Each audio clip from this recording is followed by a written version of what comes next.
ইমানের পথে অবিচল থেকে আমার মরণ যেন হয়।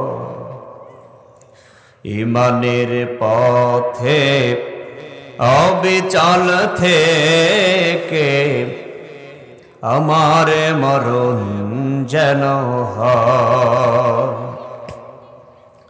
তোমারি কাছে মিনতি আমার, তোমারি কাছে মিনতি আমার, মহামহিম দয়াময় ইমানের পথে অবিচল থেকে আমার মরণ যেন হয়। প্রতিদিন মিথ্যের মুখোমুখি হই, বেদিন ফাসেকরা করে হইচই। প্রতিদিন মিথ্যের মুখোমুখি হই, বেদিন ফাসেকরা করে হইচই।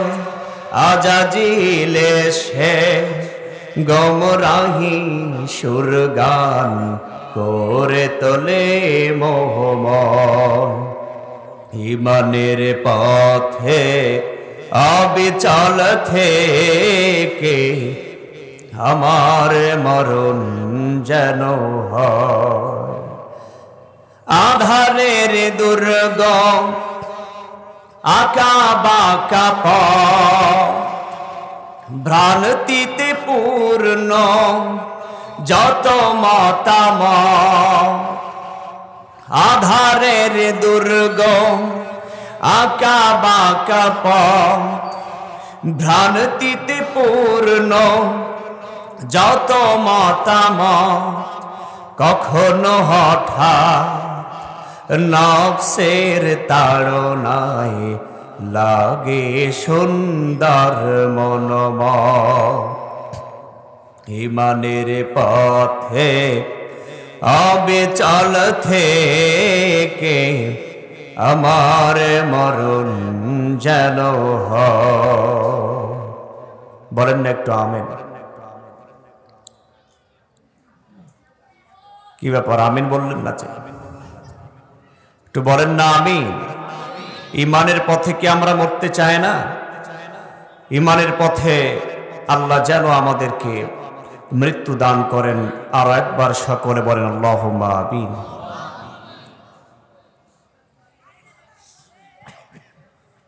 পশ্চিম ভাটপাড়া ইসলামী যুব সংঘের উদ্যোগে তৃতীয় বার্ষিক পশ্চিম ভাটপাড়া কদম হাজির মোড় আমবাগান প্রাঙ্গণে আজকের এই ঐতিহাসিক তাফসীরুল কোরআন মাহফিলের সুযোগ্য ও অভিজ্ঞ সম্মানিত সভাপতি, বিশিষ্ট আলেমে দ্বীন, পেশ ইমাম ও খতিব, মসজিদ বাইতুস শরফ কমপ্লেক্স, শাহাবদীপুর শাখা, গোদাগাড়ি, রাজশাহী। আল্লাহ পাক তাকে যেন দ্বীনের জন্য কবুল করেন, বলেন আমিন। আল্লাহর জান্নাতে এরকম একটি অনুষ্ঠান হবে। আল্লাহ পাক নিজে থাকবেন সভাপতি, বিশ্ব নবী হবেন প্রধান অতিথি, জান্নাতে যারা যাবে তারা থাকবে শ্রোতা। আজকের মাহফিলের সম্মানিত সভাপতি মাওলানা মাহমুদ নূর আলম সাহেব, আল্লাহ পাক তার এই গোলামকে যেন জান্নাতের ওই বাগানে শ্রোতা হিসেবে একটু জায়গা করে দেন। সকলে বলেন আমিন। তিনি যদি জান্নাতে যান তো আপনাদের জায়গা কি কম হয়ে যাবে? তো একটু জোরে বলেন না আমিন। মাহফিলের প্রধান অতিথি নাই ভাই না, মঞ্চে বসা আছেন। আসমানের নিচে জমিনের ওপরে আল্লাহকে যারা সবচাইতে বেশি ভয় করে, সম্মানিত উলামায়ে কেরাম, সামনে বসা তারুণ্যের উচ্ছ্বাস, দিক দিগন্তের দিকপাল আমার তরুণ প্রজন্মের যুবক ভাইয়েরা, চুল পাকা দাড়ি পাকা মুরব্বীরা, আমার অত্যন্ত স্নেহের আদরের কচিকাচা বাচ্চারা, পর্দার অন্তরালে বসা, দূর দূরান্ত থেকে আগতা স্বাগতা, হাজার গুণে গুণান্বিতা আমার সম্মানিতা মা এবং বোনেরা, প্রত্যন্ত অঞ্চল থেকে আগত ইসলাম প্রেমিক, কোরআন প্রেমিক তাওহীদি জনতা, ধন্যবাদ জানাচ্ছি সেই মহান রব্বুল আলামিনকে, যে মহান মালিক আজকে আমাদেরকে এমন একটি ফিতনা ফাসাদের জামানায়, যে যুগ সম্পর্কে বিশ্বনবী বলেন ইয়াতি আলান নাস জামানু সাবিরু ফিহিম আলা দীনিহি কাল কবিদ আল জামরি, রাওয়াহু তিরমিজি। নবীজি বলেন পৃথিবীতে এমন একটি সময় আসবে আগুনের অঙ্গার হাতের তালুর উপরে রাখা যাবে, ঈমান ধরে রাখা তার থেকেও কঠিন হয়ে দাঁড়াবে। সে সময় এখনো আসেনি। কথা বলেন, কঠিন পরিস্থিতি চলছে বর্তমান পৃথিবীতে। আমার যতটুকু কনফিডেন্স এডিয়েন্স অনুযায়ী এই দেশে কেউ যদি সগীরা গুনাহ করা শুরু করে, ওর পাশে যারা আছে ওরা বলে আমরা কবিরা গুনাহ করব। ওর পাশে যারা আছে ওরা বলে আমরা রাস্তার মোড়ে মোড়ে মূর্তি তৈরি করে শিরক করব। কথা বলেন না কেন?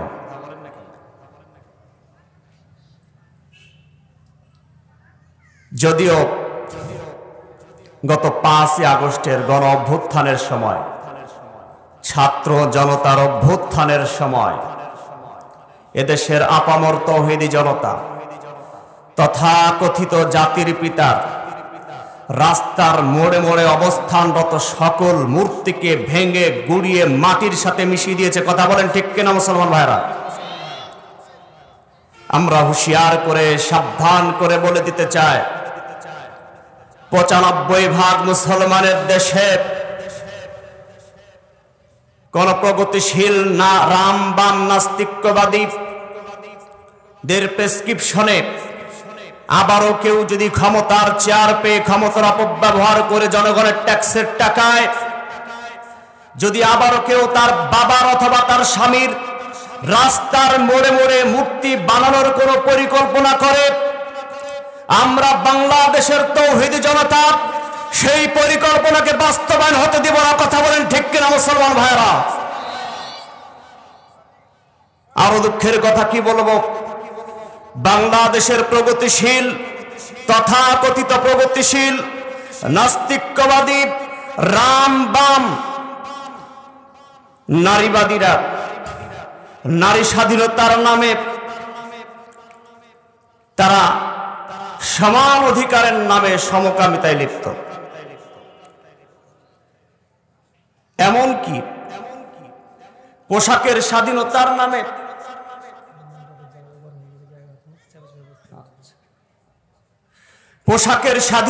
নামে তাদের ইজ্জত আব্রুকে তা আবৃত না করে বেহায়াপনা এবং অশ্লীলতা দিয়ে আমাদের যুব সমাজের চরিত্রকে তারা ধ্বংস করতে ব্যস্ত। কথা বলেন ঠিক কিনা? এইরকম কঠিন পরিস্থিতিতে আল্লাহ আমাদেরকে কোরআন শোনার জন্য নিয়ে আসলেন, নাকি অন্য উদ্দেশ্য আছে কারো? নাকি বক্তা দেখতে এসেছেন? নাকি অনেকে বক্তা দেখতে আসে, অনেকে কি আসে? বক্তা দেখতে আসে। দেখি বক্তা কেমন। আপনারা কি বক্তা দেখতে এসেছেন?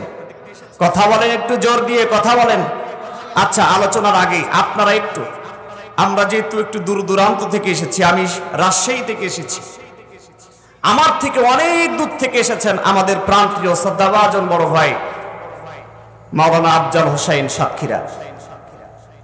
আপনারা আলেমদের সম্মানে একটু সামনের দিকে চেপে আসেন তো বাবা, সামনের দিকে আসেন, আসেন একটু আসেন।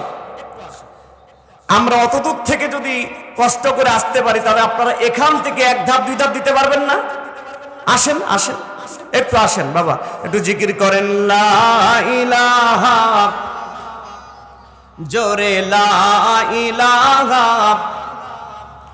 জোরে লা। জিকিরের তালে তালে চলে আসেন সবাই, একটু সামনে আসেন, ফাঁকা জায়গা রাখবেন না, সামনে আসেন বাবা। আচ্ছা, মা বোনেরা বেশি হয়ে গেছে, মা বোনদের জায়গা কোথায়? ও আচ্ছা, মা বোনদের জায়গা হচ্ছে না, মা বোনেরা একটু সামনে আসেন, ফাঁকা জায়গাগুলো পূরণ করে সামনের দিকে চেপে চেপে বসেন। আপনার জিকির থামিয়ে দিলেন, যে জিকির করতে থাকেন, লা ইলাহা ইল্লাল্লাহ, জোরে লা ইল্লাল্লাহ, জোরে লা ইলাহা।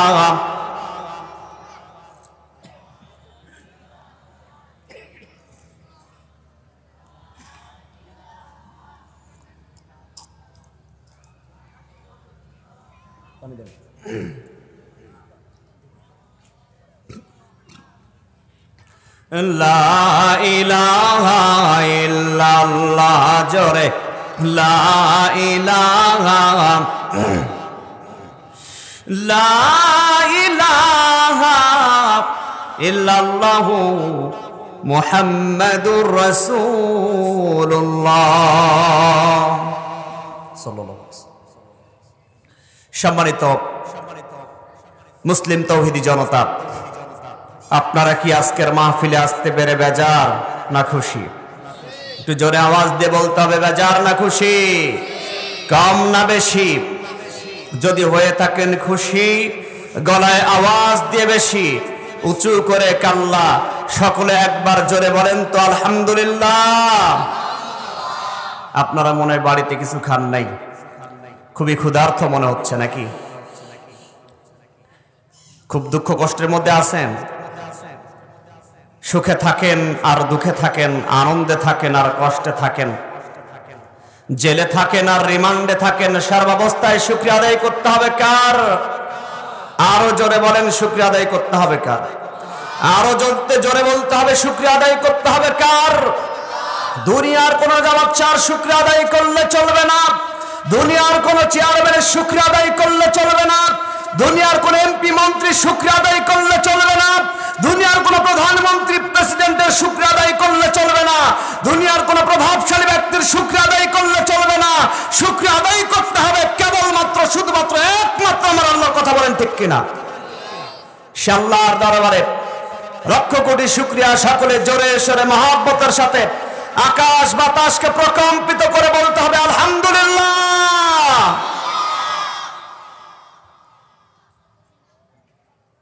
দুরুদ এবং সালাম বর্ষিত হোক বিশ্ব মানবতার মুক্তির দূত সাইয়্যিদুল মুরসালিন খাতামান নবিয়্যিন, যিনি আমাকে আপনাকে কাল কিয়ামতের কঠিন ময়দানে সুপারিশ করে শাফাআত করে জান্নাতে নিয়ে যাবেন। সেই বিশ্ব নবীর প্রতি দরুদ এবং সালাম সকলেই ভক্তি ভরে মুক্তির আশায় পড়ছি, বলছি সাল্লাল্লাহু আলাইহি ওয়াসাল্লাম। সম্মানিত মুসলমান ভাইয়েরা, আমার হাতে এটা কি বলেন? এটা কার বাণী? আল্লাহ তাআলা বলেন, ইন্না নাহনু নাযালনা যিকরা ওয়া ইন্না লাহু লাহাফিযুন।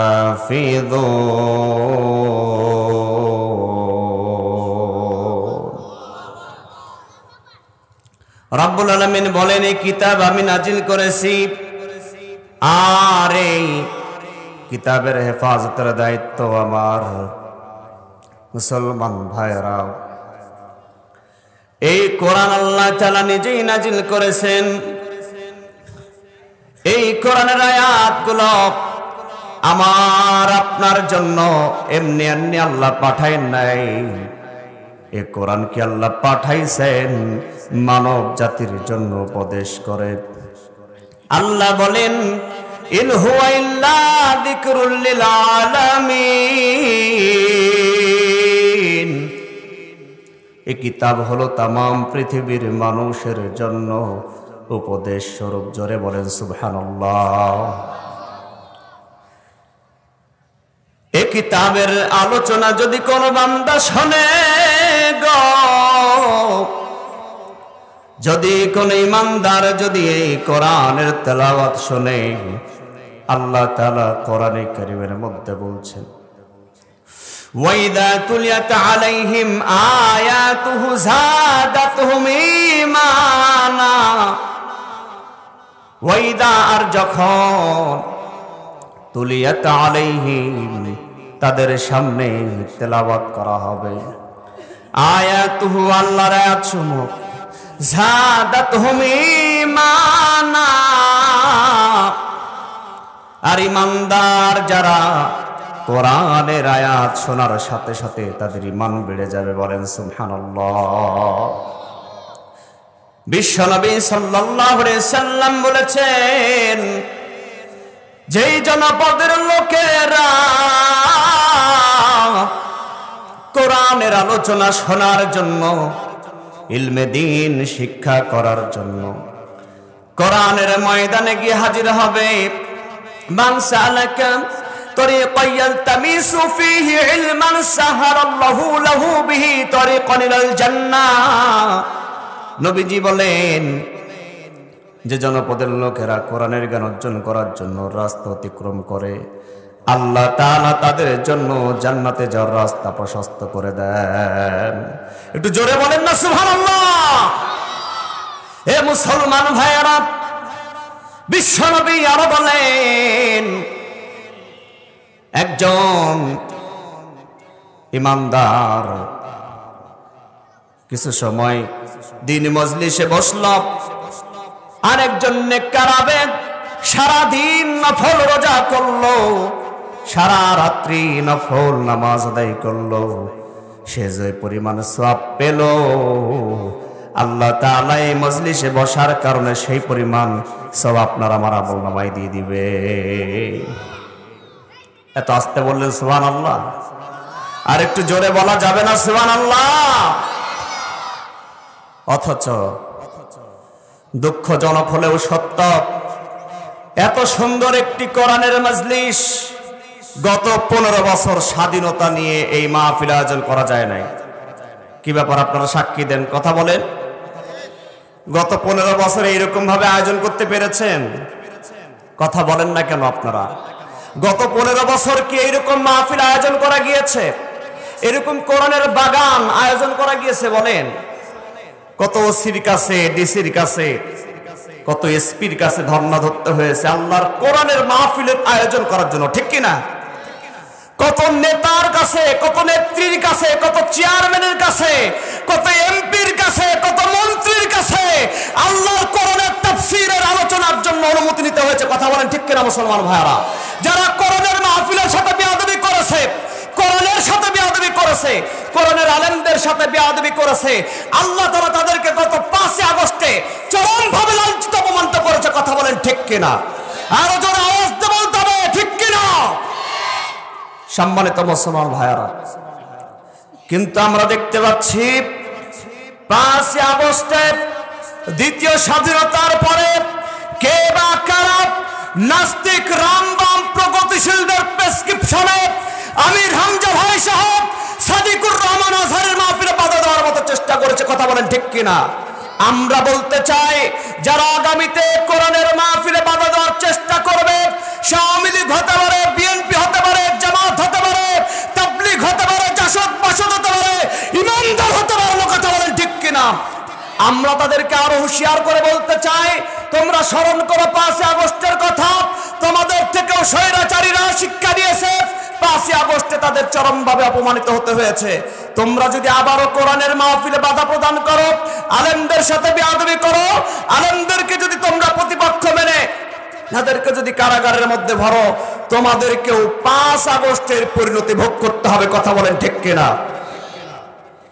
সম্মানিত মুসলমান ভাই, আল্লাহ তাআলা এমন একটি কিতাব নাজিল করেছেন, আল্লাহ তাআলা বলেন, যালিকাল কিতাবু লা রাইবা ফীহি হুদাল লিল মুত্তাকিন।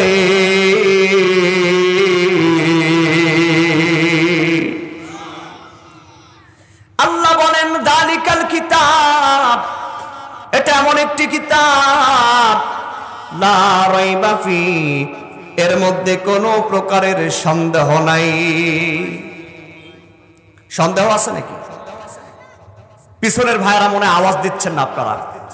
আপনারা যদি প্রাণবন্ত না হন, আমি প্রাণবন্ত হব কিভাবে বলেন? ভাই আর একবার রিকোয়েস্ট করব, একটু সামনে আসা যাবে না ভাই? শোনেন, আজকে যদি পিছনে পড়ে থাকেন, কাল কিয়ামতের হাসরের মাঠেও পিছনে পড়ে থাকবেন। একটু সামনে আসেন না ভাই, একটু আসেন সামনে, একটু আসেন সামনে ভাই, একটু আসেন, ফাঁকা জায়গাগুলো পূরণ করেন। কোরআনের সম্মানে, কোরআনের সম্মানে একটু সামনে আসেন, একটু সামনে আসেন। শীতের সময় পাশাপাশি বসলে, একসাথে বসলে, বেশি লোকের সাথে থাকলে গরম ধরবে। একটু সামনে আসেন ভাই, একটু সামনে আসেন। এই যে আপনারা কথা শুনছেন না, আলোচনা কি বন্ধ করে দেব? খারাপ লাগতেছে? এখানে যদি সামনে আসেন আপনাদের কি লস হবে? আচ্ছা আচ্ছা, তারপরে কিছু ভাই আসলেন না, কি বলবো আর, যাই হোক। আচ্ছা, মুরব্বী সাহেব অনুরোধ করেছে, আপনার একটু সামনে আসেন। মুরব্বী অনুরোধ করেছে, মুরব্বী অনুরোধটা রাখবেন না? আচ্ছা, আলোচনায় মনোযোগ দেন ভাই, আলোচনায় মনোযোগ দেন, আলোচনায় মনোযোগ দেন। যেটা বলছিলাম, কোরআন বলছে, ভাই পিছন থেকে কথা বলবেন না, সাইড থেকে কথা বলবেন না। আল্লাহ বলছেন যালিকাল কিতাব, এটা সেই কিতাব লা রাইবা ফি, যাতে কোনো প্রকারের সন্দেহ নেই, ঠিক না? যদি কেউ এই কোরআনকে নিয়ে সন্দেহ করে, আল্লাহ যেহেতু বলছেন কোনো প্রকার সন্দেহ নাই, সন্দেহের অবকাশ মাত্র নেই, সন্দেহের সিটে ফোটা পর্যন্ত নেই। সন্দেহ কেন করবে? কোরআনে ভুল থাকলে, কোরআনে ভুল নেই, সুবহানাল্লাহ বলেন। কোরআনে কোনো প্রকারের ভুল নেই, কোরআনে কোনো প্রকারের সন্দেহ নেই। আপনাকে প্রশ্ন করি, তাহলে যদি কেউ কোরআনকে নিয়ে সন্দেহ করে, তার ঈমান আছে?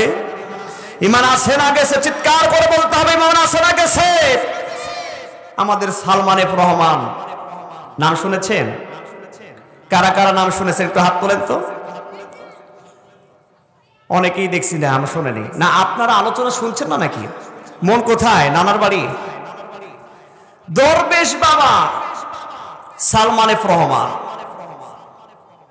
সে ওলামাদের একটি কনফারেন্সে বলেছিল, কোন একটি দলীয় প্রোগ্রামে, সেই দলের সে উপদেষ্টা, একটি ইসলামী দলের উপদেষ্টা, সে আলেম ওলামার সামনে বলেছে যে কোরআনের ভুল থাকলেও থাকতে পারে। বলেন নাউজুবিল্লাহ, আরো জোরে বলেন নাউজুবিল্লাহ। আমি উদাত্তভাবে, আমি দীপ্ত কণ্ঠে বলতে চাই, যে বলেছে কোরআনের মধ্যে ভুল থাকলেও থাকতে পারে, তাকে আমি বলতে চাই, তোমার মাথায় টুপি থাকলেও থাকতে পারে, তোমার মুখে দাড়ি থাকলেও থাকতে পারে, তোমার গায়ে লম্বা জামা থাকলেও থাকতে পারে, কিন্তু তোমার অন্তরের মধ্যে ঈমান থাকতে পারে না। কথা বলেন ঠিক কিনা? সেই সালমান এফ রহমানের দাড়ি কি ঈমানওয়ালা দাড়ি ছিল বলে? লোক দেখানো, রাজনৈতিক ব্যবসাকে টিকিয়ে রাখার জন্য এই দাড়ি। কথা বলেন ঠিক কিনা? যার ভিতরে ঈমান থাকতে পারে, গ্রেফতার হওয়ার ভয়ে সেই লোক দাড়ি ছাড়তে পারে না। দাড়ি সেটে পালানোর চেষ্টা করেছিল, পাকড়াও হয়েছে কিনা? এদেরকে দুনিয়ার এই র্যাব পুলিশের কাছেও পাকড়াও হতে হয়েছে, আবার পাকড়াও হতে হবে। কতবার হতে হবে এর কোনো হিসাব নাই, কিন্তু কাল কিয়ামতের মাঠে চূড়ান্ত ভাবে এদেরকে পাকড়াও হতে হবে। কথা বলেন ঠিক কিনা? সম্মানিত মুসলমান ভাইরা, কোরআনকে নিয়ে সন্দেহ করে এরকম অনেক মানুষ দুনিয়ায় পাওয়া যাবে। কিছু মানুষ আছে নামাজের আয়াত মানতে চায়, রোজার আয়াত মানতে চায়, জিহাদের আয়াত মানতে চায় না। আছে না নাই? এ বাংলাদেশে অনেক মৌলবী পাওয়া যাবে, জিহাদের আয়াতকে রহিত হয়ে গেছে এই কথা বলে চালায় দেয়। বিগত 15 বছর যেই সরকার রাষ্ট্র চালিয়েছে, গোটা বাংলাদেশের মানুষকে শোষণ এবং শাসন করেছে এই সরকার। তারা কোরআনের কিছু আয়াত মেনেছে, কিছু আয়াত মানে নাই। খালি নামাজের আয়াত মেনেছে, রোজার আয়াত মেনেছে, হজের আয়াত মেনেছে, কিন্তু জিহাদের আয়াত তারা মানতে চায় না। যার বাসায় কোরআনের কিতাব পাওয়া গেছে, কোরআন পাওয়া গেছে, হাদিস পাওয়া গেছে, কোরআন হাদিসের কিতাব পাওয়া গেছে, এদেরকে জঙ্গি বলে গ্রেফতার করা হয়েছে। কথা বলেন ঠিক কিনা?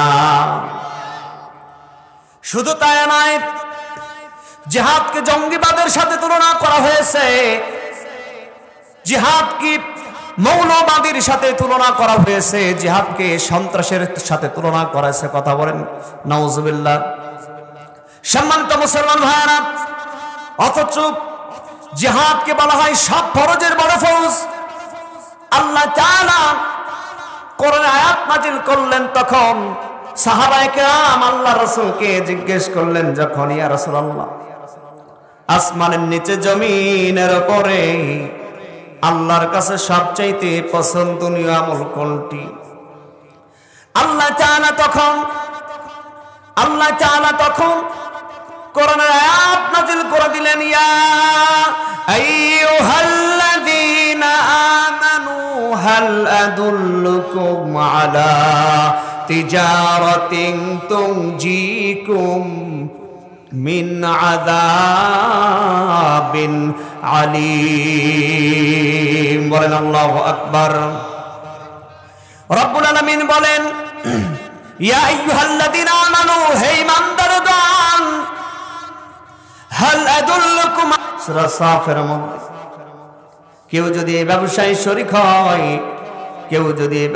শরীক হয়, আল্লাহ তাআলা তাকে জাহান্নামের আযাব থেকে রক্ষা করবেন। বলেন সুবহানাল্লাহ।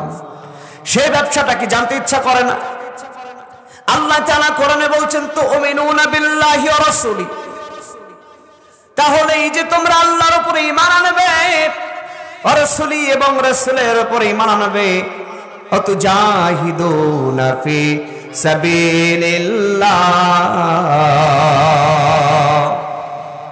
তোমরা আল্লাহর রাস্তায় জিহাদ করবে, বিআমওয়ালিকুম ওয়া আনফুসিকুম, তোমাদের মাল দিয়ে জান দিয়ে, যালিকুম খায়রুল লাকুম, এটাই তোমাদের জন্য অতি উত্তম, ইন কুনতুম তা'লামুন, যদি তোমরা জানতে তাহলে এটাই করতে।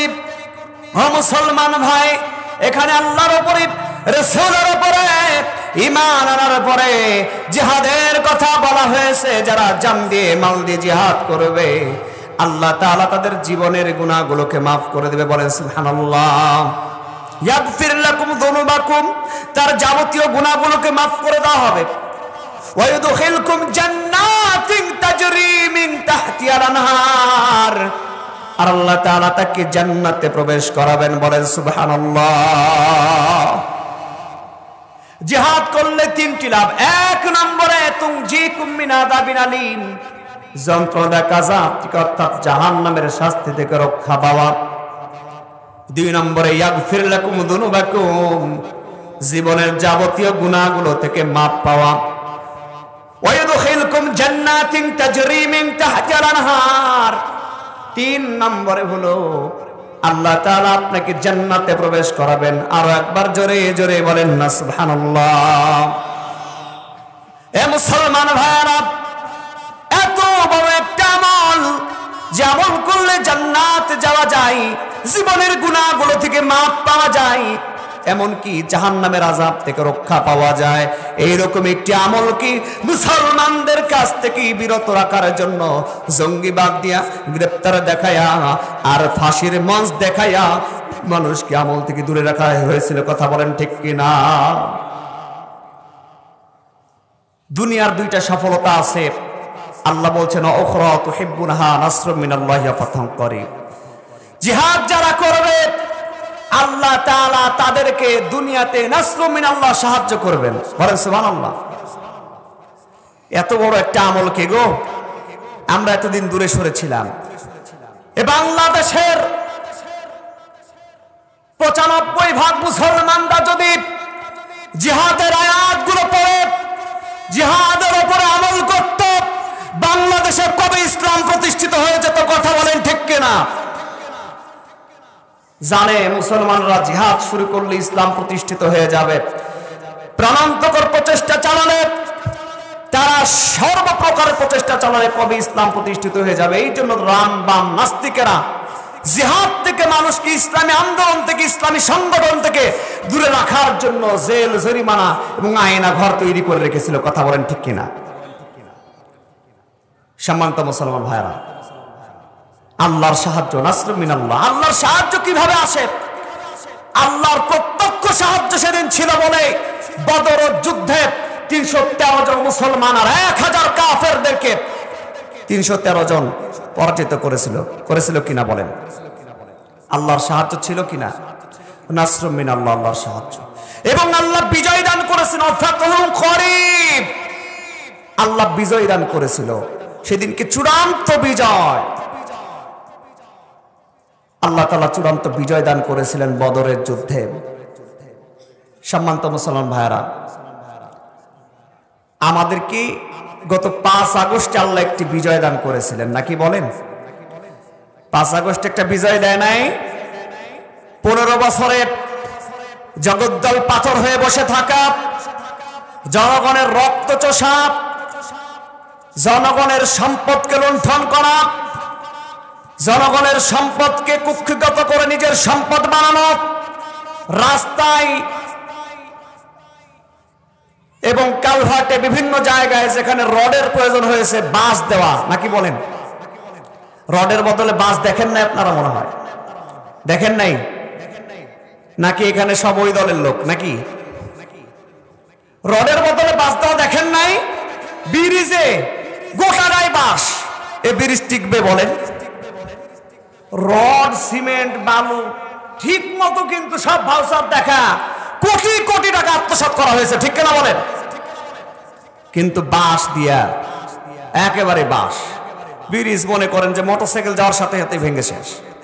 আবার মনে করেন রাজশাহী মেডিকেল কলেজ হাসপাতাল, যেটা মানুষ যায় ইমার্জেন্সি বলে চিনে সবাই, রাজশাহী বিভাগ সহ বিভিন্ন এলাকার লোকজন ওখানে চিকিৎসার জন্য আসে, ওই রকম একটি জায়গাতে পর্যন্ত বাঁশ দেওয়া ছিল।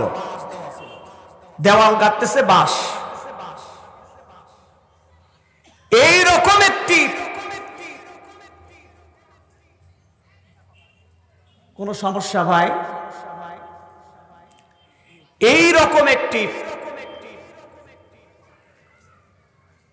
জগদ্দল পাথরকে, একটি স্বৈরাচারকে আমাদের কাছ থেকে আল্লাহ বিদায় দিয়ে দিয়েছেন গত 5 আগস্টে। একটু জোরে সরে বলা যাবে না আলহামদুলিল্লাহ?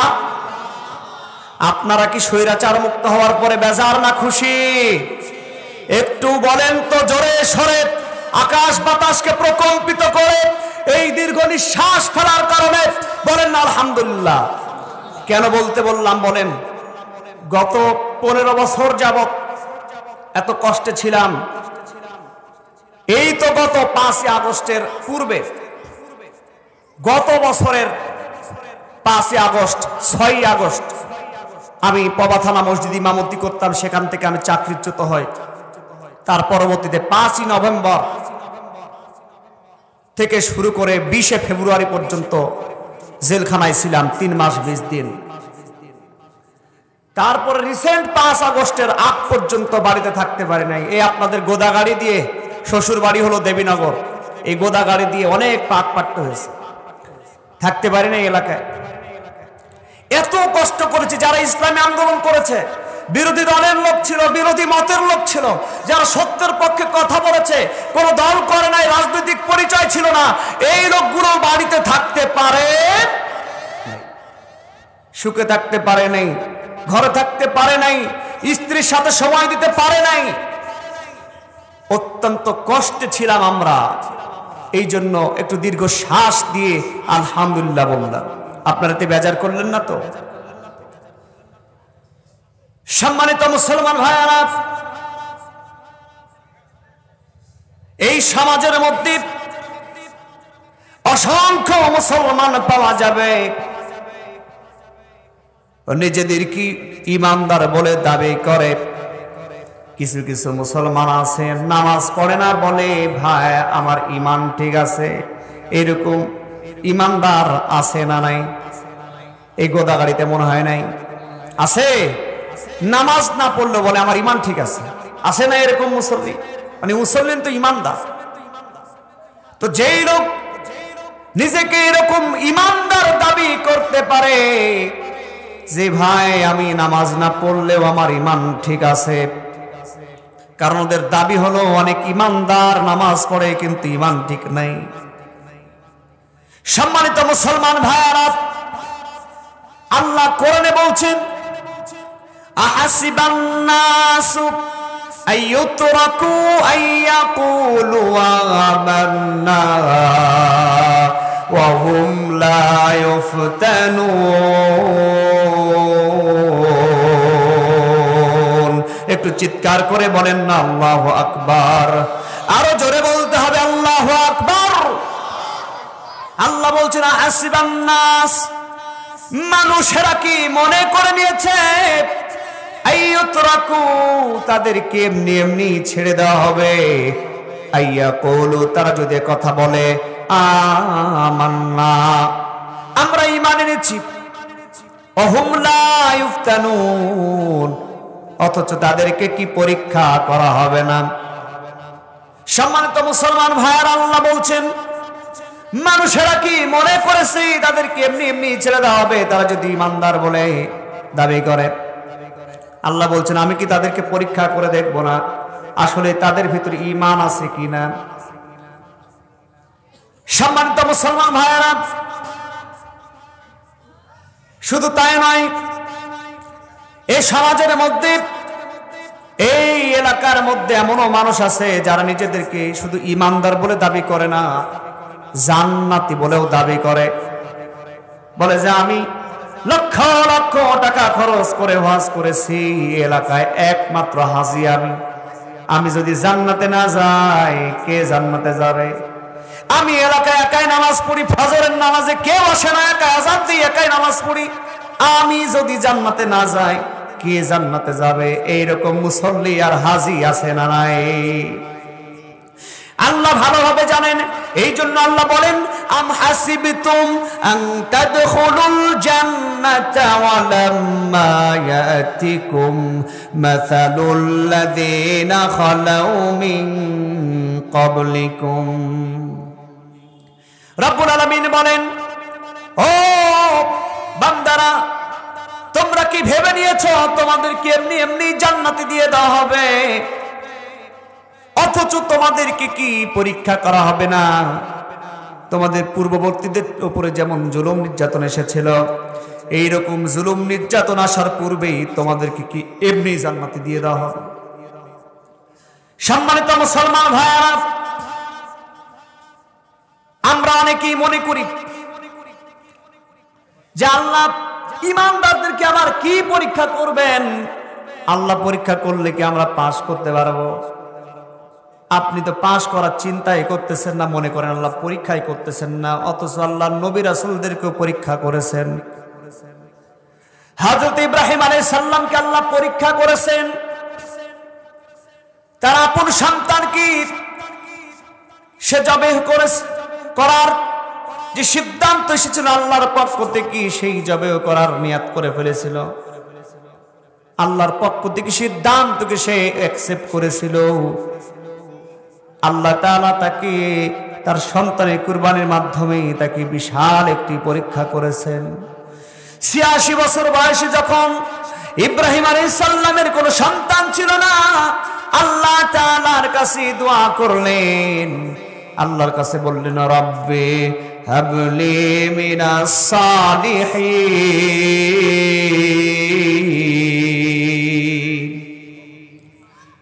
আল্লাহ তাআলা আমাকে একটি নেককার সন্তান দান করুন। আল্লাহ তাআলা তার দোয়ায় খুশি হয়ে তাকে সংবাদ দিলেন ফাবাশশারনাহু বিগুলামিন হালিম। আল্লাহ বলছেন আমি অমনি অতঃপর সংবাদ দিলাম ফাবাশশারনাহু বিগুলামিন হালিম, অতঃপর আমি তাকে একটি পুত্র সন্তানের সংবাদ দিলাম। ওই সন্তানটি যখন বড় হলো, বালেগ হলো, আল্লাহ বলছেন ফালাম্মা বালাগা মাহু সায়া, ওই সন্তানটি যখন বালেগে পরিণত হলো, বড় হয়ে গেল, সন্তানটি কি তার স্বপ্নের ব্যাখ্যা, স্বপ্নের বর্ণনা করছেন। সন্তানকে বলছেন, ইয়া বুনাইয়া, হে আমার পুত্র, ইন্নী আরা ফিল মানাম, আমি স্বপ্নের মধ্যে দেখলাম, আন্নী আযবাহুকা, আমি তোমাকে জবেহ করতেছি।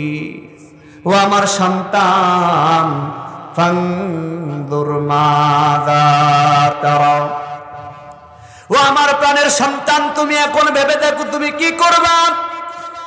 আল্লাহর পক্ষ থেকে ঘোষণা এসে তোমাকে জবেহ করার। সন্তান বুঝতে বাকি রইলেন না যে পিতাকে আল্লাহ যে স্বপ্ন দেখিয়েছেন এটা স্বপ্ন নয়, এটা হলো ওহী। সন্তান জবাব দিলেন, ইসমাঈল আলাইহিস সালাম জবাব দিলেন, ইয়া আবাতি ফাআল, হে আমার পিতা আপনি তাই করুন। মা তুমারু, যা আল্লাহর পক্ষ থেকে আপনাকে আদেশ করা হয়েছে। সাতাজিদুনি ইনশাআল্লাহু মিনাস সাবিরিন।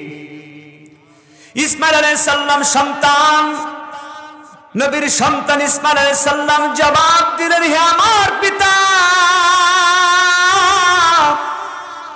আপনি আমাকে পাবেনই পাবেন, ইনশাআল্লাহু মিনাস সাবিরিন, ধৈর্যশীলদের কাতারে। বলেন সুবহানাল্লাহ। রব্বুল আলামিন বলছেন, ফালাম্মা আসলামা, বাপ বেটা দুজনে আনুগত্যের শির নত করে দিল এবং ইসমাঈল আলাইহিস সালামকে ইব্রাহিম আলাইহিস সালাম শায়িত করে দিলেন। ওয়াতাল্লাহু লিল জাবিন, কপালের উপরে শায়িত করলেন। আল্লাহ তাআলা এই কার্যক্রমে খুশি হয়ে গেলেন। সন্তান তার সন্তানকে তার পিতা জবেহ করার প্রস্তুতি নিচ্ছে। এত বড় পরীক্ষা আল্লাহ করলেন। এই পরীক্ষা উত্তীর্ণ হলেন ইব্রাহিম আলাইহিস সালাম। আল্লাহ খুশি হয়ে আসমানে আওয়াজ দিলেন, নাদাইনা ইয়া ইব্রাহিম, হে ইব্রাহিম, কদ সাদ্দাকতার রুয়া। আল্লাহ বলছেন, আর আমি অমনি আওয়াজ দিলাম, হে ইব্রাহিম, তুমি তো তোমার স্বপ্নকে বাস্তবে পরিণত করে দেখালে। বলেন সুবহানাল্লাহ। আল্লাহ এই স্বপ্ন সম্পর্কে বলছেন, ইন্না হাযা লাহুল বালাউন মুবিন। এই বাপ বেটার উপরে আল্লাহর পক্ষ থেকে ছিল একটি মহা পরীক্ষা। ইব্রাহিম আলাইহিস সালামকে, ইসমাঈল আলাইহিস সালামকে আল্লাহ পরীক্ষা করতে বাদ রাখেন নাই। ইউসুফ আলাইহিস সালামকে তার পিতার কাছ থেকে আল্লাহ তাআলা 40 বছর বিচ্ছেদ করেছিলেন। পুত্রের শোকে পিতা অন্ধ হয়ে গিয়েছিলেন। শুধু তাই নয়, মিথ্যা মামলা দিয়ে ইউসুফ আলাইহিস সালামকে 15টি বছর কারাগারের মধ্যে থাকতে হয়েছে। নাকি বলেন? এই এলাকাতে অসংখ্য মানুষ পাওয়া যাবে যারা বলে আলেম হোক আর হুজুর হোক, যতই নামাজি হোক আর হাজি হোক, দোষ না করলে কি কারাগারে যায়? আছে না নাই? কথা আছে না নাই? সব এলাকায় আছে। আল্লামা সাঈদীর মতো ব্যক্তি, তার বিরুদ্ধে প্রশ্ন তুলে এদেশের মূর্খ কিছু মানুষ যে যদি দোষ না করে এমনি কারাগারে। আছে না এরকম মানুষ? আছে না? আল্লামা সাঈদী কোরআনের পাখি, ইউসুফ আলাইহিস সালামের উত্তরসূরি, যিনি 50টি বছর কোরআনের দাওয়াত দিয়েছেন।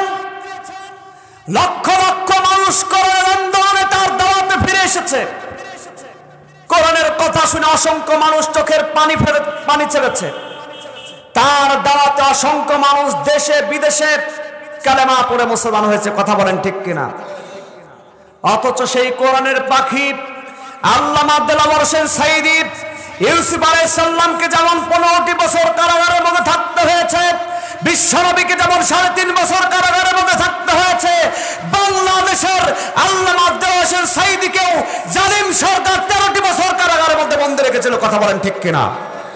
শুধু তাই নয়, এদেশে যারা ইসলামী আন্দোলনকে নেতৃত্ব দিয়ে বিশ্বমঞ্চে ইসলামী আন্দোলন, জামাত ইসলামীকে যারা বিশ্বমঞ্চে উড্ডীন করেছে, জামাত ইসলামী শুধু বাংলাদেশ নয়, গোটা বিশ্বের একটি ইসলামী আন্দোলন। যাদেরকে দেখে অনুসরণ করে। জামাত ইসলামের মতো 40টি রাষ্ট্রে এরকম একটি সংগঠনের কার্যক্রম চলে, 40টি রাষ্ট্রে এরকম ধারা রাজনীতি চলে, মিশরের মুসলিম ব্রাদারহুড সহ। আপনাদেরকে বলি, এই আন্দোলনের প্রথম সারির 10-এর অধিক নেতাকে ফাঁসির কাস্টে ঝোলানো হয়েছে। কথা বলেন ঠিক কিনা? শুধু তাই না, অসংখ্য ভাইদেরকে জুলুম নির্যাতন করে কারাগারের মধ্যে রেখে মাসের পর মাস, বছরের পর বছর কারাগারের মধ্যে নির্যাতন করা হয়েছে। শুধু তাই নয়, রিমান্ডের নামে 52 দিন। ও মুসলমান ভাইয়েরা, এখানে 5টি বিষয় পরীক্ষার কথা বলা হয়েছে। এই 5টি বিষয়ের উপরে যারা পরীক্ষায় উত্তীর্ণ হয়ে পাশ করবে, আল্লাহ তাআলা নবীকে বলছেন, হে নবী, ওয়াবাশশিরিস সাবিরিন, এই সমস্ত ইমানদারদেরকে তুমি সুসংবাদ দাও জান্নাতের। বলেন সুবহানাল্লাহ। এ মুসলমান ভাই, এই জান আমার নয়, এই জান হলো আল্লাহ আমাকে দান করেছেন। আবার মৌত আল্লাহর নির্দেশে মালাকুল মৌত নিয়ে যাবেন। আপনাদেরকে বলি, আল্লাহ জান দিয়েছেন, আল্লাহ মৃত্যু দিয়ে দিবেন, এতে কোনো সন্দেহ নাই। কিন্তু এই জান দিয়ে, মাল দিয়ে আল্লাহর পরীক্ষায় উত্তীর্ণ হয়ে যদি আমরা পাশ করতে পারি, বাতিলের জুলুম নির্যাতনকেও যদি সহ্য করতে পারি, আমরা যদি বিপদে মুসিবতে সব সময় আল্লাহর ইবাদত, আল্লাহর দাসত্বের জিন্দগি যদি পালন করতে পারে, আল্লাহর হুকুম আহকামগুলো যদি মেনে চলতে পারে, আমার আপনার জীবন যৌবন, আমার আপনার চিন্তা, আমার আপনার চেতনা, আমার আপনার মতামত সব কিছুকে যদি আল্লাহর রাহে কোরবানি করে দিতে পারি, তাহলে আল্লাহ তাআলা আমাকে আপনাকে দয়া করবেন। বলেন সুবহানাল্লাহ। হে মুসলমান ভাইরা, আমার কথা না, আল্লাহ তাআলা দিয়ে দিলেন ঘোষণা। কোরআনের মধ্যে আয়াত আছে, আল্লাহ বলেন, ওয়া মিনান নাসি মান ইয়াশরি নাফসাহু ইবতিগা মারদাতিল্লাহ ওয়াল্লাহু রাউফুম বিল ইবাদ। একটু চিৎকার করে বলেন না আল্লাহু আকবার। আল্লাহ বলেন, ওয়া মিনান নাস, মানুষের মধ্যে কিছু মানুষ আছে, মাইয়াশরি, যারা উৎসর্গ করে, বিক্রি করে, মারদাতিল্লাহ, শুধুমাত্র আল্লাহর সন্তুষ্টির জন্য, নাফসাতিগা, নিজেদের জীবনকে, যৌবনকে, মারদাতিল্লাহ, আল্লাহর সন্তুষ্টির জন্য। যেই বান্দারা আল্লাহর সন্তুষ্টির জন্য নিজের জীবনকে, যৌবনকে, মনকে, প্রাণকে, সবকিছুকে যারা বিক্রি করে দেয়, আল্লাহ তাআলা তাদের কি, আল্লাহু রাউফুম বিল ইবাদ, আল্লাহ তাআলা তাদের উপরে দয়া করবেন। বলেন না সুবহানাল্লাহ। আল্লাহর দয়া পেতে চান? আপনারা কি আল্লাহর দয়া পেতে চান? আল্লাহর দয়া পেলে ডান হাতে আমলনামা পাবেন, কিন্তু দয়া আল্লাহ কেন করবেন, কখন করবেন? আপনার আমল যদি ভালো হয়, আল্লাহ আপনাকে দয়া করবে। আর আপনি সারা জীবন চুরি চামারি করেছেন, জেনা করেছেন, লুটপাট করেছেন, এতিমের অর্থ আত্মসাৎ করেছেন, জনগণের সম্পদ লুট করেছেন, রাতের ভোট দিনের ভোট রাতে করেছেন, দিনের ভোট রাতে করেছেন, আল্লাহ আপনাকে মনে হয় ডান হাতে আমলনামা দিবেন না? মুসলমান ভাইরা, আপনাদেরকে শেষ কথা বলে যায়, ডান হাতে যদি আমলনামা পান, আল্লাহ তাআলা আপনাকে সুখময় জীবন যাপন দান করবেন। আল্লাহ বলেন, ফাম্মা মান উতিয়া কিতাবাহু বিয়ামিনি, যখন ইমানদারের আমলনামা দেওয়া হবে তার ডান হাতে, ফায়াকুলু জান্নাতি, ডান হাতে ইমানদার, ডান হাতে আমলনামা প্রাপ্ত ইমানদার ব্যক্তি আনন্দের সাথে বলবে, হাউ মুকরাউ কিতাবিয়া, তার পড়শিদেরকে ডেকে ডেকে বলবে, না আমার আমলনামা পড়ে দেখো, ইন্নী যানানতু আন্নী মুলাকিন হিসাবিয়া, সে বলবে, নিশ্চয় আমি দুনিয়ায় থাকতে জানতাম যে আমাকে একদিন আল্লাহর কাছে হিসাবের সম্মুখীন হতে হবে, জবাবদিহির মুখোমুখি হতে হবে। আল্লাহ তাআলা ডান হাতে আমলনামা প্রাপ্ত ব্যক্তিদের কি জান্নাতের মধ্যে সম্মানজনক স্থান দান করবেন। ফাহুয়া ফি ঈশাতির রাদিয়া ফি জান্নাতিন আলিয়া, জান্নাতের মধ্যে তাদেরকে সুসংবাদ, সুসম্মানিত সম্মানজনক জীবন যাপন দান করবে। বলেন সুবহানাল্লাহ। ডান হাতে আমলনামা প্রাপ্ত ব্যক্তিদেরকে আল্লাহ সম্মানজনক স্থান দান করবেন, সম্মানজনক জীবন দান করবেন। ফি জান্নাতিন আলিয়া, জান্নাতের মধ্যে। শুধু তাই নয়, কুতুফুহা দানিয়া, তাদের জন্য থাকবে জান্নাতের মধ্যে ফলরাশি। এমন ফলরাশি থাকবে, জান্নাতীরা জান্নাতের বিছানায় শুয়ে শুয়ে থাকবে, আর জান্নাতের ফলের গাছগুলো অবলম্বিত থাকবে। জান্নাতীরা জান্নাতের বিছানায় শুয়ে শুয়ে সেই ফলের গাছগুলো তুলে নিতে পারবে। বলেন সুবহানাল্লাহ। শুধু তাই নয়, আল্লাহ তাআলা জান্নাতীদেরকে সেদিন নিজে মেহমানদারিত্ব করাবেন, মেহমানদারি করাবেন।